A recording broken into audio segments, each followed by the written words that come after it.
And now, the Clinton campaign plans to roll out another figure from the Clinton era. That would be former Vice President Albert Gore, who will reportedly hit the campaign trail for the Democratic nominee in the coming weeks. He will talk about global warming, of course, as he often does, but he will also warn voters about the dangers of third-party spoilers, a topic that he knows a little bit about. The psychodrama between the Clintons and the Gores were a centerpiece of 90s politics. So, Mark, my question for you is, Hillary Clinton courting trouble by getting this particular band back together? Well, in terms of Bill Clinton, I think if that's the worst, most politically difficult thing he says, they're lucky. And maybe now, once again, we've seen this play many times before, they'll try to put in place a system to keep Bill Clinton from causing these problems. Al Gore is not, I don't think, going to break through to young people. I bet a lot of millennials have never heard of him. They may not have heard of him, but not associate him with global warming. There are two messages the Clinton campaign needs to get out. Every vote counts, including and especially in Florida. And one candidate cares about climate change, which matters to millennials.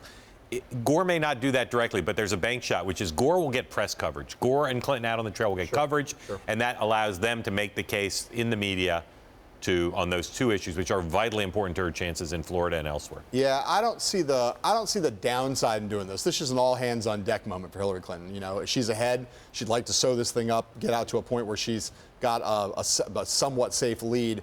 No reason not to bring Al Gore out, but let's be clear. An Inconvenient Truth now came out 10 years ago, which means that for a lot of millennial voters, they were like 8 or 9 years old when it came out. And although Gore is a big figure, obviously, in that movement, and cares a lot about the question of climate change, he's not someone, I think, who's going to rally millennials in the way that a Bernie Sanders does, a figure of current enthusiasm and passion for them. But again, I see no real risk in that. And again, Bill, you're right about Bill Clinton. You know, there's just going to be, this is collateral damage. You got Bill Clinton on your side. 90% of the time he's going to be great, and 10% of the time he's going to cause problems. There may be Bill and Hillary psychodrama. There may be Hillary and Al psychodrama. There may be other psychodrama going on. Hillary Clinton and her team have done a very good job of keeping it hidden and below the surface, and so it's not affecting, in public at least, of course, the campaign. I like when you say there may be psychodrama between those people, by which you mean, oh, there's psychodrama, but they're keeping it under wraps.